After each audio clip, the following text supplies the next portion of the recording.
This is OwlUp, where learning happens in minutes, not hours.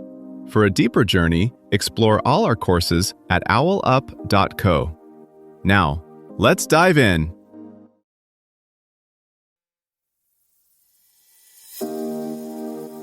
Welcome back to Chapter 2 of our Smart Shopping and Spending series.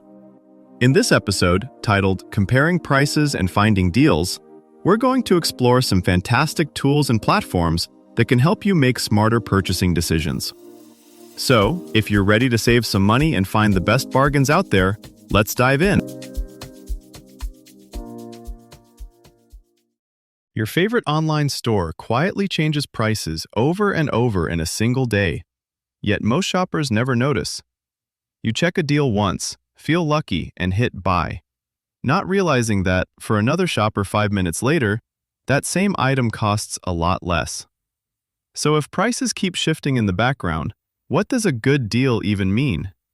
It's not just the lowest number you see in the moment. It's the best number available across stores, over time, once you've stripped away the tricks. That's where modern tools quietly change the game.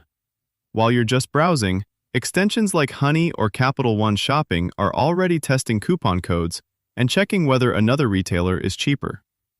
Price trackers log yesterday's and last week's prices, exposing whether today's limited-time offer is genuinely rare or just Tuesday's version of the same fake sale. Instead of chasing every discount, you can let these systems do the heavy lifting in the background. Their strength is scale. They watch hundreds of options while you focus on one screen. The real skill isn't clicking faster. It's knowing which tools to trust, when to wait, and when to finally lock in the purchase. Here's where things get interesting. Those smart tools aren't just skimming prices. They're reacting to how stores play the game. Retailers adjust tags based on inventory, competitor moves, and even which device you're using. Some promote sponsored listings first, nudging the priciest deal into your line of sight, while better offers sit just below the fold. Travel and electronics sites may vary results if you're logged in, on mobile, or using a premium browser. Clearing cookies or searching incognito can surface slightly different numbers, like flipping a switch on an alternate price board. Here's where you start turning all of that background price chaos into something you can actually use. First, you need a consistent reference point. The simplest one, the product's unique identifier. On retail sites, that's usually the model number or SKU. On Amazon, the ASIN. Plug that ID into multiple places, Google Shopping, a couple of comparison engines, maybe one specialized tracker, and you'll often see a spread that exposes who's quietly charging a premium for the same box. When a listing hides the model number, that's a yellow flag. Many chains use store-only SKUs to block easy comparisons. Next, separate real discounts from staged ones. Historical charts, Camel for Amazon, Keepa, or price history built into some extensions, let you check whether 40% off is actually 40% off the average or just off an inflated was price that almost never existed. If today's sale is just bringing the price back to its long-term norm, it's not a deal, it's marketing. Then layer in timing and demand. Big categories tend to have recurring low points. Laptops around back to school, appliances around major US holiday weekends, flights midweek for many routes. Instead of waiting for a retailer to shout, "Deal," you set your own target. Say, 15% below the 60-day average, and create alerts keyed to that. When the alert pings, you're not reacting to hype, you're reacting to data. Don't ignore the side doors to savings. Cashback and rebate portals, Rakuten, Top Cashback, bank-linked offers, store gift cards bought at a discount, and loyalty points can quietly beat a visible price without changing the sticker at all.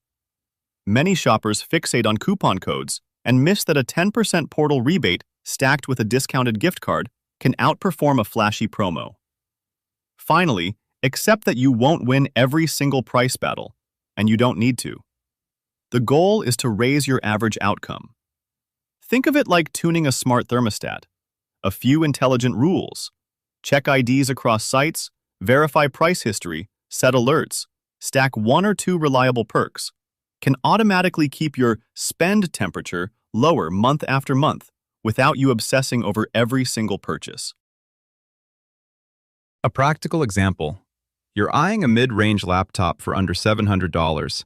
Instead of checking one store, you grab its exact model number and drop it into a couple of comparison sites.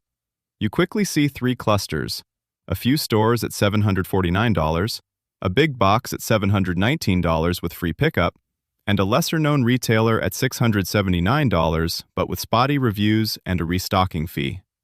Add a cashback portal offering 8% at the big box store, plus a discounted gift card you can buy at 5% off, and suddenly that $719 option effectively drops below the risky $679.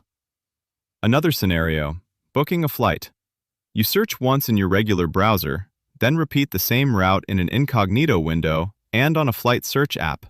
The fares are close but not identical, and one path quietly unlocks a slightly cheaper fare class that still earns miles. Instead of assuming the first screen is the price, you treat each view like a different camera angle on the same play. Only after checking a few angles do you decide which move actually advances you downfield.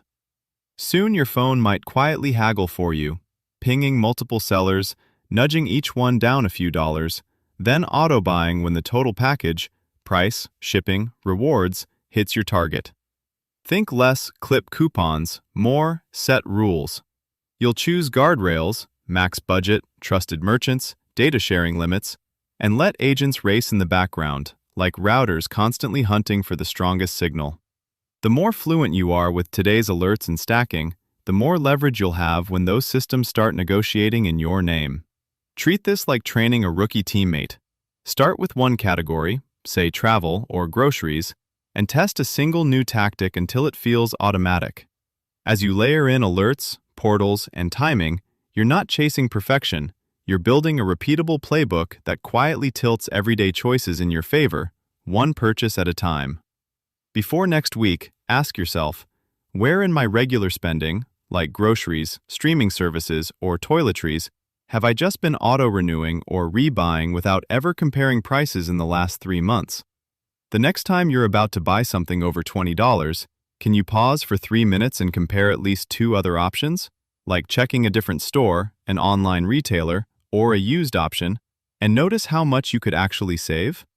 When you do find a cheaper option, what simple rule could you create for yourself, like always checking unit prices on staples or waiting 24 hours before non-essential purchases, to turn that one win into a consistent habit? This was OwlUp, your daily step forward.